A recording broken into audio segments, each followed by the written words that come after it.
যে বিষয়টা বলছিলাম যে আল্লাহ রাব্বুল আলামিন সূরা আরাফের 179 নম্বর আয়াতে বলেছেন যে আমি প্রচুর জিন আর মানুষকে সৃষ্টি করেছি জাহান্নামের জন্য।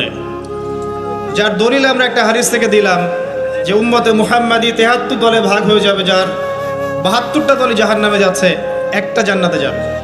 তার মানে সংখ্যা কম হচ্ছে।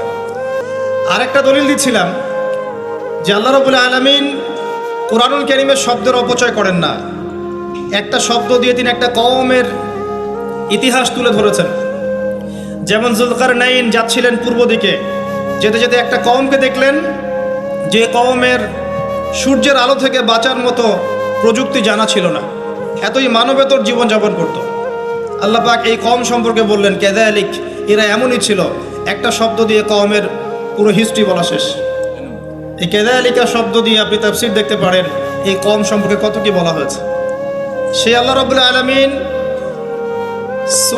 সূরাতুর রহমানের মধ্যে একই আয়াত 31 বার রিপিট করলেন বা 32 বার রিপিট করলেন। ফাবিআইয়ি আলাই রাব্বিকুমা তুকাযিবান, মানে কি, কারণটা কি? কারণ এই সূরার মধ্যে এমন কিছু আছে যেটা আল্লাহ পাক চাচ্ছেন আমরা বেশি বেশি করে বুঝি। তোমরা আল্লাহর কোন কোন নিয়ামতকে অস্বীকার করবে? আল্লাহ রাব্বুল আলামিন আমাদেরকে কৃতজ্ঞ হতে বলছেন এই সূরার মধ্যে। আমরা যদি আল্লাহর নিয়ামত চতুর্দিকে দেখি তাহলে গুণে শেষ করতে পারবো না। আল্লাহ পাক বারবার স্মরণ করাচ্ছেন তোমরা আল্লাহর কোন কোন নিয়ামতকে অস্বীকার করবে। এরপরেও মানুষ আল্লাহদ্রোহী আচরণ করছে। সহিহ বুখারীর মধ্যে 4 বার এই হাদিসটা আসার মানে হচ্ছে যে আল্লাহ পাক এখানেও বোঝানোর চেষ্টা করছেন যে জাহান্নাম থেকে বাঁচার জন্য আমাদের কত সতর্ক থাকা উচিত। হাদিসটা হচ্ছে এই, কিয়ামতের মাঠে আল্লাহ রাব্বুল আলামিন আদম আলাইহিস সালামকে ডাকবেন। আদম আলাইহিস সালামের নাম তো শুনেছেন, তিনি কে? আদি পিতা। আসেন, আদম আলাইহিস সালামকে আল্লাহ পাক ডাকবেন, ডেকে বলবেন তোমার সন্তানদের মধ্য থেকে জাহান্নামীদেরকে আলাদা করে দাও। আদম আলাইহিস সালাম বলবেন হে আল্লাহ কতজনকে আলাদা করে দেব? আল্লাহ রাব্বুল আলামিন বলবেন প্রতি 1000-এ 999 জনকে জাহান্নামের জন্য আলাদা করে দাও। বলেন ইন্না লিল্লাহ ওয়া ইন্না ইলাইহি রাজিউন। প্রতি 1000-এ 999 জনকে জাহান্নামের জন্য আলাদা করে দাও। আপনি গাণিতিকভাবে এটাকে ব্যাখ্যা করতে যায়েন না। এখানে বোঝানো হচ্ছে মেজরিটি, অর্থাৎ বেশিরভাগ মানুষ জাহান্নামে যাচ্ছে, কোনো সন্দেহ নাই। হ্যাঁ, এটা ঠিক, জাহান্নামে যাওয়ার পরে কবিরা গুনাহগার যে ব্যক্তিরা আছে তাদের জন্য নবী সাল্লাল্লাহু আলাইহি ওয়াসাল্লাম সুপারিশ করবেন। এবং যার অন্তরে সরিষা দানা পরিমাণ ঈমান ছিল, মন থেকে লা ইলাহা ইল্লাল্লাহ সাক্ষ্য দিয়েছে, একদিন না একদিন সে জান্নাতে যাবে ইনশাআল্লাহ। কিন্তু আমরা কি চাইবো জাহান্নামের শাস্তি ভোগ করে জান্নাতে যেতে? জাহান্নাম কি এটা একটা হাদিস দিয়ে বুঝাচ্ছি। আল্লাহ রাব্বুল আলামিন এই পৃথিবীর সবচেয়ে সুখী মানুষটাকে, এই পৃথিবীতে যার কোনো দুঃখ কষ্ট কিচ্ছু ছিল না, এই মানুষটাকে ডেকে নিয়ে আসবেন। ডেকে নিয়ে এসে জাহান্নামে ঢুকাবেন এক মুহূর্ত সময়ের জন্য, ধরেন 1 সেকেন্ড বা 1 ন্যানো সেকেন্ড। এরপরে বের করে নিয়ে আসবেন, নিয়ে এসে বলবেন পৃথিবীতে কি সুখে ছিলে? সেই ব্যক্তি বলবে সুখ কি জিনিস হে আল্লাহ আমি জানি না। আমি কি বুঝাতে পারছি ভাই? সুখ কি জিনিস আমি জানি না। আর আল্লাহ রাব্বুল আলামিন এই পৃথিবীর সবচাইতে কষ্টে থাকা মানুষটাকে ডেকে নিয়ে আসবেন, এনে জান্নাতে ঢুকাবেন, ঢুকে 1 মুহূর্ত সময় রাখবেন, বের করে নিয়ে আসবেন। বলবেন পৃথিবীতে কষ্টে ছিলে? সেই বান্দা বলবে কষ্ট কি জিনিস আল্লাহ আমি জানি না। এটাই সেই আয়াতের ব্যাখ্যা বলা যায়। আল্লাহ পাক বলেছেন কুল্লু নাফসিন যায়িকাতুল মাউত, প্রত্যেকটা নফস বা আত্মা মৃত্যুর স্বাদ গ্রহণ করবে। ওয়া ইন্নামা তুওয়াফাউনা উজুরাকুম ইয়াওমাল কিয়ামাহ, কিয়ামতের মাঠে তোমাদের পূর্ণ প্রতিদান দেয়া হবে। ওই দিন ফামান যুহজিহা আনিন নার ওয়া উদখিলাল জান্নাহ ফাকাদ ফাজ, সেদিন যাকে আল্লাহ পাক জাহান্নাম থেকে বাঁচাবেন, জান্নাতে প্রবেশ করাবেন, একমাত্র সে ব্যক্তি সফল, আর কেউ সফল না। আল্লাহ পাক এখানে বলছেন যাকে জাহান্নাম থেকে বাঁচানো হবে আর জান্নাতে প্রবেশ করানো হবে, এই ব্যক্তি ছাড়া কেউ সফল না। পৃথিবীতে আপনি অনেক বড় নেতা হতে পারেন, ইভেন অনেক বড় আলেমও হতে পারেন, অনেক বড় পলিটিশিয়ান হতে পারেন, অনেক বড় প্রশাসনের কর্মকর্তা হতে পারেন, অনেক বড় ইকোনমিক্স হতে পারেন, কলামিস্ট হতে পারেন, বুদ্ধিজীবী হতে পারেন, হাফেজ হতে পারেন, হু এভার ইউ আর, যদি কিয়ামতের মাঠে আপনি জান্নাতে যেতে না পারেন, আপনি সফল না।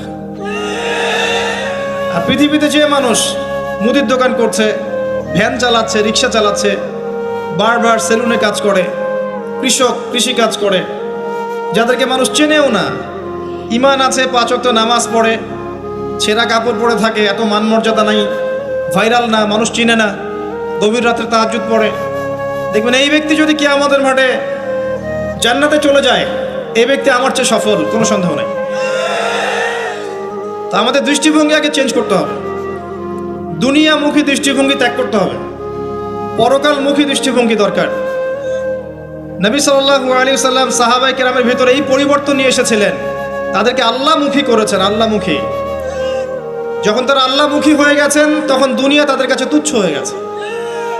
দুনিয়ার কষ্ট সহ্য করে নিয়েছেন, দুনিয়ার ভোগ বিলাস ত্যাগ করে দিয়েছেন, দুনিয়াকে সর্বোচ্চ প্রাধান্য দেননি, হাজত বা প্রয়োজন মনে করেছেন। দুনিয়ার সব কাজ করেছেন শুধু আল্লাহ সন্তুষ্টির জন্য। এবার নবী সাল্লাল্লাহু আলাইহি ওয়াসাল্লাম বলছেন, আদম আলাইহিস সালামকে ডেকে আনা হবে, বলা হবে তোমার সন্তানদের মধ্য থেকে জাহান্নামীদেরকে আলাদা করে দাও। আল্লাহ পাক বলবেন প্রতি 1999 জনকে আলাদা করে দাও, একজন জান্নাতে যাচ্ছে প্রতি 1000-এ। কিন্তু listen to me very carefully, কিন্তু আল্লাহ পাক সূরা নিসা একটা কথা বলেছেন, ইন্নাল্লাহা লা ইয়াগফিরু আন ইউশরাকা বিহি ওয়া ইয়াগফিরু মা দুনা যালিকা লিমান ইয়াশা। আল্লাহ রাব্বুল আলামিন তার সাথে শিরকের গুনাহ ছাড়া অন্য যে কোনো গুনাহ যাকে ইচ্ছা মাফ করতে পারেন। যে কোনো গুনাহ আল্লাহ পাক মাফ করতে পারেন শিরকের গুনাহ ছাড়া। আরেকটা গুনাহ আল্লাহ পাক ক্ষমা করবেন না, সেটা হচ্ছে বান্দার হক। বান্দার সাথে সম্পৃক্ত, কারো টাকা চুরি করেছেন, কারো জমি আত্মসাৎ করেছেন, কাউকে গালি দিয়েছেন, কারো প্রতি জুলুম করেছেন, কাউকে অন্যায়ভাবে মেরেছেন, ছিনতাই করেছেন, ইত্যাদি ইত্যাদি, যেটা অন্যের হকের সাথে সম্পৃক্ত। ধর্ষণ করেছেন, মানুষের সম্মানহানি করেছেন, কাউকে নিষ্পাপ কাউকে বিতর্কিত করেছেন, ইত্যাদি। এই যে মানুষের সাথে জড়িত হক, এটা আল্লাহর কাছে মাফ নেওয়া যাবে না। কাবা ঘরের গেলাফ ধরে কানলেও কোনো লাভ নাই, ওই বান্দার কাছে গিয়ে ক্ষমা নিতে হবে। ভাই আমি আপনাকে গালি দিয়েছি, মাফ করে দেন। ভাই আমি তোমার টাকা চুরি করেছিলাম, এই নাও ফেরত নাও। বোন তোমার সম্পত্তি আমি দেই নাই, নিয়ে নাও। প্রতিবেশী তোমার জমি আমি নিয়েছি, নিয়ে নাও। এটা দুনিয়াতে করতে হবে। অন্যথায় পরকালে দেখবেন যে মানুষের সাথে জড়িত হকের জন্য মানুষটা দাঁড়িয়ে আছে। একজন ব্যক্তি উঠেছে, নামাজ রোজা হজ জাকাত সব নেকি নিয়ে উঠেছে, ওঠার পরে দেখছে সামনে অনেক মানুষ দাঁড়িয়ে আছে। কি জন্য দাঁড়িয়ে আছে?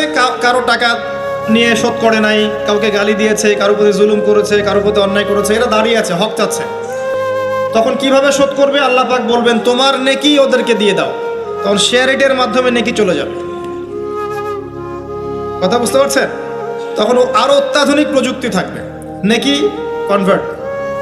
আর নেকি দিতে দিতে যদি নেকি শেষ হয়ে যায়, তখন ওই ব্যক্তিদের গুনাহ তার আমল নামায় চলে আসবে। তারপর ওই ব্যক্তিরা জান্নাতে যাবে, এই ব্যক্তি জাহান্নামে যাবে। অতএব দুনিয়াতে মানুষের সাথে জড়িত কোনো হক রাখেন না। আল্লাহ পাক বলছেন শিরকের গুনাহ ছাড়া আল্লাহ যে কোনো গুনাহ মাফ করতে পারেন। আর এই যে কুফরি এবং মানুষের সাথে জড়িত হক, আল্লাহ মাফ করবেন না। এখন আল্লাহ যদি শিরকের গুনাহ ছাড়া সব গুনাহ মাফ করতে পারেন, আর আল্লাহ পাক তো ওয়াদা করেছেন নবী সাল্লাল্লাহু আলাইহি ওয়াসাল্লামকে মেরাজের রাতে, যে তোমার উম্মতের যে কোনো ব্যক্তি যদি শিরক না করে আমার সামনে হাজির হয়, আমি তাকে মাফ করে দেব। একটা হাদিসে কুদসির মধ্যে এটাও আছে, হে আদম সন্তান, তুমি যদি আসমান এবং জমির সমপরিমাণ গুনাহ নিয়ে আমার সামনে দাঁড়াও, কিন্তু আমার সাথে কাউকে শরীক করনি, তাহলে আমি আল্লাহ তোমার সামনে আসমান জমিন সমান ক্ষমা নিয়ে দাঁড়াবো। আবার নবী সাল্লাল্লাহু আলাইহি ওয়াসাল্লাম সুপারিশ করবেন, যার অন্তরে 1 জাররা পরিমাণ ঈমান থাকবে, তারা জান্নাতে যাবে। তাহলে কি কারণে 1999 জন মানুষ জাহান্নামে যাবে? উত্তরটা দেন দেখি। তাদের আমল নামায় কিসের পথ থাকতে পারে? কিসের? এটা বোঝার জন্য কি পিএইচডি করার দরকার আছে?